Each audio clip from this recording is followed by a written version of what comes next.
Sarigamapa little champion season 5ல இந்த வாரம் கண்டிப்பா எலிமினேஷன் இருக்கும் அப்படிங்கிறது இப்போ கன்ஃபார்ம் ஆயிருக்கு. அப்படி எலிமினேஷன் இருந்துச்சுன்னா வெளியேறக்கூடிய போட்டியாளர்கள் யாரா இருக்கும் அப்படிங்கிற மாதிரி ஒரு எதிர்பார்ப்பு ஏற்பட்டிருக்குது.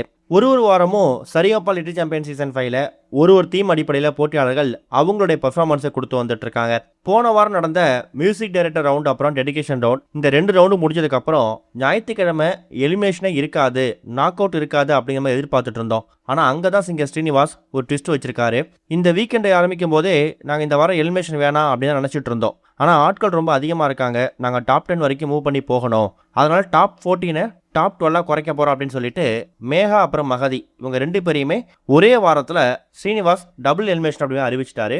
இது ஒரு பெரிய சோகமான விஷயம்தான். கடந்த 2-3 வாரத்துக்கு முன்னாடி மித்ராவோட எலிமினேஷனும் இப்படி தான் அதிர்ச்சியாக இருந்துச்சு.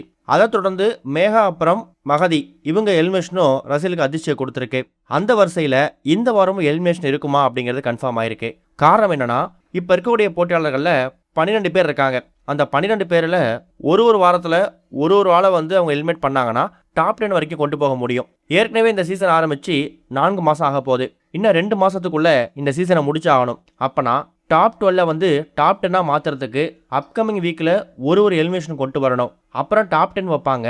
டாப் 10 வந்தவங்கள ஒரு வாரமும் டிக்கெட் ஃபினாலே வச்சு 5 வாரத்தில் 5 பேரை சூஸ் பண்ணி ஆகணும். எப்படி பார்த்தாலும் இந்த சீசன் முடியறதுக்கு இன்னும் 2.5 மாதம் தான் இருக்குது. அதுக்குள்ளே இவங்க இன்னும் ஒரு 4-5 போட்டியாளர்களை ஒரு வாரமாக அவங்க எலிமினேட் பண்ணியே ஆகணும். அதனால் இந்த வாரம் டபுள் எலிமினேஷன் இருக்கலாம். போன வாரம் சரியாக பர்ஃபார்மன்ஸ் பண்ணாத, இல்லை இந்த வாரம் சனியோட்ட ஞாயிற்றுக்கிழமைகளில் ரொம்ப சுமாராக பர்ஃபார்மன்ஸ் பண்ணி மக்களோட சப்போர்ட் யாருக்கு ரொம்ப கம்மியாக இருக்கோ அதில் ஒரு போட்டியாளரையோ இல்லை 2 போட்டியாளரையோ அவங்க ஃபில்டர் பண்ண வாய்ப்பு இருக்குதாம். எப்படி பார்த்தாலும் ஸ்ரேயா ஸ்ரீராம், வர்ஜா, அபிஷேகா இவங்களாம் எப்பவும் போல அவங்களுடைய அதிரடியான பெர்ஃபார்மன்ஸை கொடுத்து எஸ்கேப் ஆகிடுவாங்க. டேஞ்சர் ஜோனில் இருக்கக்கூடிய போட்டியாளர்கள் மட்டும்தான் இந்த வாரம் அஃபெக்ட் ஆக வாய்ப்பு இருக்கு. அப்படி இந்த வாரம் வெளியேறினா எந்த ஒரு போட்டியாளர் வெளியேற வாய்ப்பு இருக்கு அப்படிங்கிறத கமெண்ட்ல மென்ஷன் பண்ணுங்க. இது ஒரு பக்கம் இருக்க, லெஜண்ட் சரவணன் அவர்களோட லீடர் திரைப்படம் முதல் நாளில் எவ்வளவு வசூல் செஞ்சிருக்கு அப்படிங்கிறது இப்போ வெளிவந்திருக்குது. தொழிலதிபர் லெஜண்ட் சரவணன் கடந்த 2022 வருஷம் லெஜண்ட் திரைப்படத்தின் மூலயமா தமிழ் சினிமாவுக்கு ஹீரோவா அறிமுகமானார். ஆனால் அந்த படம் எதிர்பார்த்த அளவுக்கு வெற்றி கொடுக்கல. அதுக்கப்புறம் தன்னோட லுக்கையே டோட்டலாக மாற்றி லீடர் படத்தில் மறுபடியும் களமிறங்கினார். இந்த படத்தை துரை செந்தில்குமார் இயக்குனார். லெஜண்ட் சரவணன் தான் தயாரிச்சிருக்காரு. பயல் ராஜ்புட், ஷியாம், ஆண்ட்ரியா, லால்னு சொல்லி பல பேர் இந்த படத்தில் நடிச்சிருக்காங்க.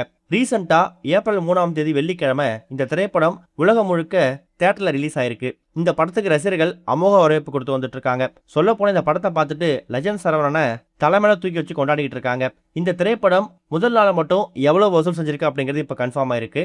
முதல் நாள் மட்டும் இந்த திரைப்படம் 1.5 கோடி ரூபாய் வசூல் செஞ்சிருக்குதான். இது இந்த படத்துக்கான ஒரு பெஸ்ட் ஓப்பனிங்கா இருக்கும் அப்படிங்கிற மாதிரியும், இனி வரக்கூடிய நாட்களில் வீக்கெண்ட்ல இந்த திரைப்படத்துக்கான வசூல் அதிகமாகுமாம். இதுவரைக்கும் கனெக்டிங் டிவிக்கு சப்ஸ்கிரைப் பண்ணனா மறக்காம சப்ஸ்கிரைப் பண்ணிக்கங்க. உடனடி அப்டேட்ஸ் பெறுவதற்கு நோட்டிஃபிகேஷன் பெல்லையும் கிளிக் பண்ணிக்கங்க.